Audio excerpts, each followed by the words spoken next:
ഞങ്ങളെല്ലാം കൂടെ ദമാമിലുള്ള west avenue മാളിൽ ഔസേപ്പിൻ്റെ ഒസിയത്ത് എന്ന് പറഞ്ഞ സിനിമ കാണാൻ പോയതാണ്. അപ്പം ഞങ്ങൾ എത്തിയ സമയം നോമ്പുതുറ സമയമായതുകൊണ്ട് മാളൊക്കെ തുറന്നു വരുന്നുണ്ടായിരുന്നുള്ളൂ. അപ്പോൾ ഈ ഒരു കട മെഹബജ് എന്നാണ് പേര്, എൻ്റെ ശ്രദ്ധയിൽ പെട്ടിരുന്നു.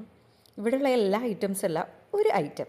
അപ്പോൾ ഇവിടെ പല വെറൈറ്റിയുള്ള നട്ട്സ് ഉണ്ട്, ഡ്രൈ ഫ്രൂട്ട്സ് ഉണ്ട്. അപ്പം എൻ്റെ ശ്രദ്ധപ്പെട്ടത് ഇതിലേക്കൊന്നും ആയിരുന്നില്ല. ഇവിടെ ഞാൻ ഇതുവരെ കാണാത്ത ഒരു സംഭവം, അതായത് വെജിറ്റബിൾസൊക്കെ ഇങ്ങനെ ഡ്രൈ ചെയ്ത് വെച്ചിരിക്കുന്നു. അപ്പോൾ അതിൽ നിന്ന് കുറച്ച് വിഭവങ്ങൾ ഞങ്ങൾ വാങ്ങിച്ചു. ഒരു മിക്സഡ് ആയിട്ടുള്ള ഒരു ഐറ്റമാണ് വാങ്ങിച്ചത്. ഇതിൽ എല്ലാ വെജിറ്റബിൾസും ഉണ്ടായിരുന്നു. ഇത് പച്ചപ്പയർ, അതുപോലെ ബീട്രൂട്ട്, വെണ്ടയ്ക്ക, പംകിൻ, അങ്ങനെ ഇത് കുക്കുംബറാണ്. പല സംഭവങ്ങളുണ്ടായിരുന്നു. ചെറിയൊരു സ്വീറ്റ് ടേസ്റ്റ് ഉണ്ടായിരുന്നു. പിന്നെ മഷ്റൂം ഉണ്ടായിരുന്നു. സൂപ്പറായിരുന്നു സാധനം. പിന്നെ ഞങ്ങൾ ബ്യൂട്ടി സീക്രട്ട് എന്ന് പറഞ്ഞ ഒരു കടയിലേക്കാണ് പോയത്. നിതിൻ ചേട്ടന് ഈ സെൻറ്റഡ് മെറ്റീരിയൽസൊക്കെ ഭയങ്കര ഇഷ്ടമാണ്. അപ്പോൾ ഒരു ക്യാൻഡിൽ ഞാൻ വെറുതെ എടുത്ത് നോക്കിയതാണ്.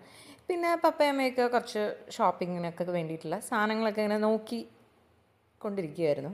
പിന്നെ ഞങ്ങൾ അവിടുന്ന് കുറച്ച് സംഭവങ്ങളൊക്കെ വാങ്ങിച്ച് പിന്നെ നേരെ റോയൽ മലബാറിലേക്കാണ് പോയത്. ഇവിടെ തന്നെ സെക്കൻഡ് ടൈമാണ്. ഇവിടുത്തെ ഫുഡൊക്കെ നല്ലതായിരുന്നു. ഞങ്ങൾ ഒരു നൈറ്റ് ആയിട്ടുണ്ടായിരുന്നു അവിടെ എത്തിയപ്പോഴേക്കും.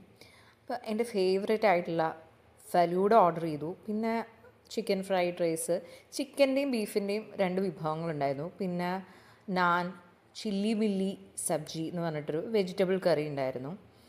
അപ്പോൾ അവിടുത്തെ ഫുഡൊക്കെ നല്ല സൂപ്പറായിരുന്നു.